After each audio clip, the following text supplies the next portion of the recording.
Hey everyone, Mr. Sujano here, your source for gaming, tech, emulation, and open source news. Let's get started.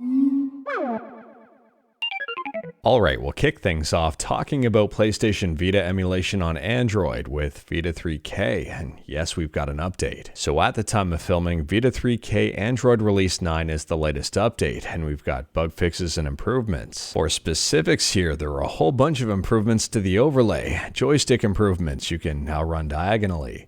The overlay should use a lot less GPU power, and the overlay button size can now be modified. On top of that, there are improvements to the buffer. It fixes graphics in games like J-Star Victory and Gravity Rush. A lot of people are going to like this one. If you pause the Vita3k app, it no longer freezes. And they've also added in texture replacement support. And on top of all of that, there's even more. In my opinion, this is a pretty big Vita3k release, so feel free to check it out. It's 100% free, it's available on GitHub, and I'll drop a link to it in the description below. On a quick side note here, it's probably worth checking out the compatibility list, especially if you haven't in a while. It'll let you know what games work and what don't. And speaking about big releases, next up here we're talking about DOSBox Pure, which just got a big release. So at the time of filming, version 0.9.8 is the latest update, and we've got a number of bug fixes, improvements, and brand new features. So there's a brand new user interface for the start menu, on-screen keyboard, and gamepad mapper. It now supports Libretto multiplayer. They've added in a brand new mouse input mode option, and they've reworked the gamepad mapping. They've drastically improved the loading time of zipped games, and they've added support for uncompressed CHD images.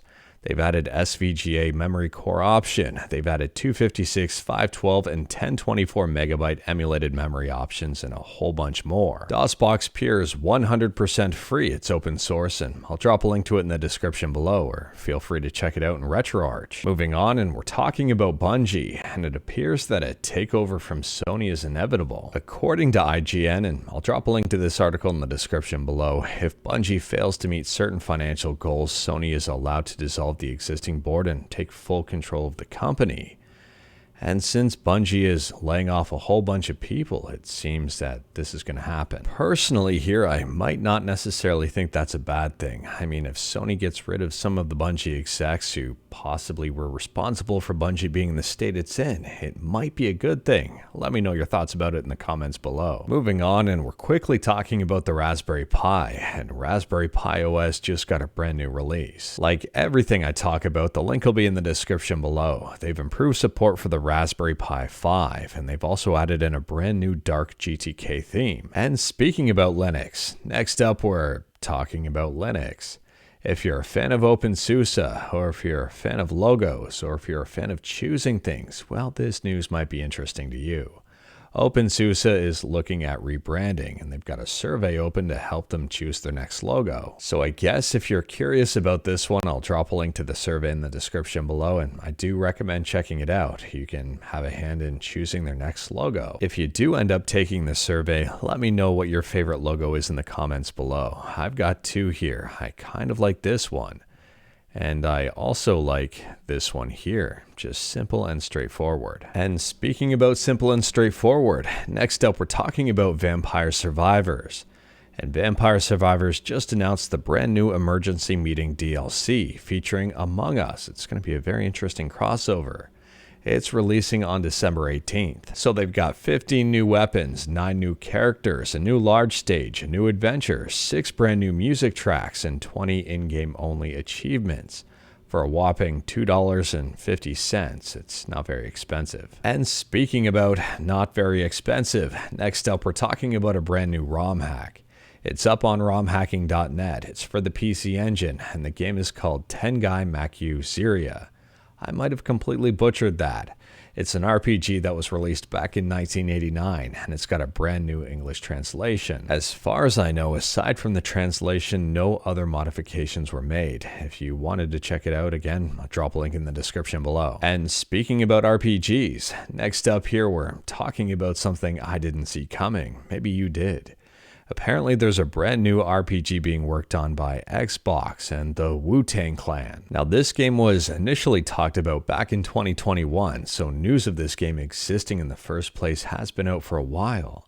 But I think a lot of people are surprised that this game is still being developed, and it's rumored that it's still a few years out. If you are curious about this one and possibly wanted to learn some insider information, I'll drop a link to the Insider Gaming article in the description below, and I do recommend checking it out.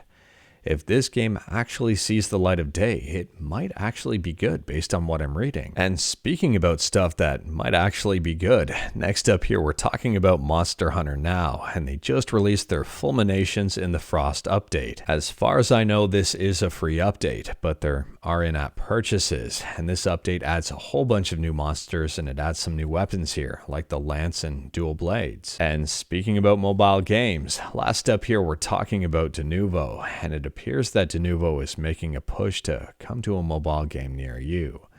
Their advertisement here says, advertisement article whatever.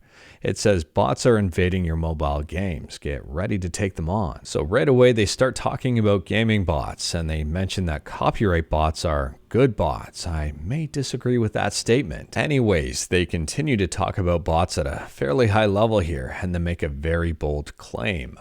A 100% bulletproof anti-bot approach. So they're saying here that they're going to catch 100% of bots. I don't know if that's realistic.